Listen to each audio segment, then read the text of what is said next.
আমরা আগে যেসব প্রশ্নের উত্তর দিয়েছিলাম সেগুলোর পরবর্তী ধাপগুলোতে যেতে পারি, তা নতুন কোনো প্রশ্নের সূচনা করতে পারি। তুমি চাইলে এখনই নতুন প্রশ্ন শুরু করতে পারো, আমি প্রস্তুত আছি। আচ্ছা, তাহলে আমরা নতুন প্রশ্নে চলে যাই।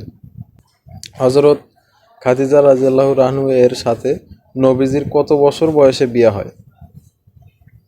হযরত খাদিজা রাদিয়াল্লাহু আনহা এর সাথে নবীজি সাল্লাল্লাহু আলাইহি ওয়াসাল্লামের বিয়ের সময় বা নবী সাল্লাল্লাহু আলাইহি ওয়াসাল্লামের বিয়ে মানে প্রায় 25 বছর, আর হযরত খাদিজা রাদিয়াল্লাহু আনহা ছিলেন তখন প্রায় 40 বছর বয়সী।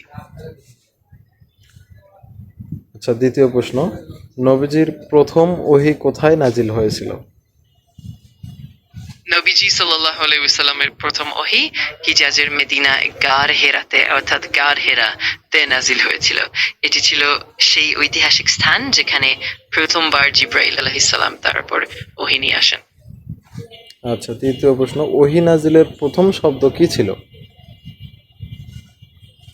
ওহী নাজিলের প্রথম শব্দগুলো ছিল ইকরা বা পড়ো। সো এটি ছিল প্রথম ওহীর সূচনা, যা হযরত জিব্রাইল আলাইহিস সালাম নবীজির কাছে নিয়ে আসেন গার হেরাতে। তারপর চতুর্থ প্রশ্ন, ওহী কে নিয়ে এসেছিলেন? ওহী নিয়ে এসেছিলেন হযরত জিব্রাইল আলাইহিস সালাম।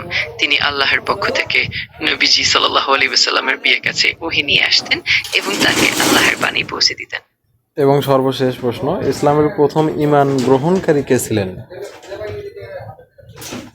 ইসলামের প্রথম ঈমান গ্রহণকারী ছিলেন হযরত খাদিজা রাদিয়াল্লাহু আনহা। তিনি নবীজি প্রথম ওহী পাওয়ার পর সম্পূর্ণ বিশ্বাস ও বিশ্বস্ততার সাথে ইসলাম গ্রহণ করে। ধন্যবাদ তোমাকে আজকের প্রশ্নের উত্তর দেওয়ার জন্য। আমি আনন্দিত যে তুমি প্রশ্ন করছো। যদি আরো কোনো প্রশ্ন থাকে বা কোনো নতুন বিষয় নিয়ে জানতে চাও, নিঃসংকোচে জানিও, আমি সব সময় সহায়তা করতে প্রস্তুত।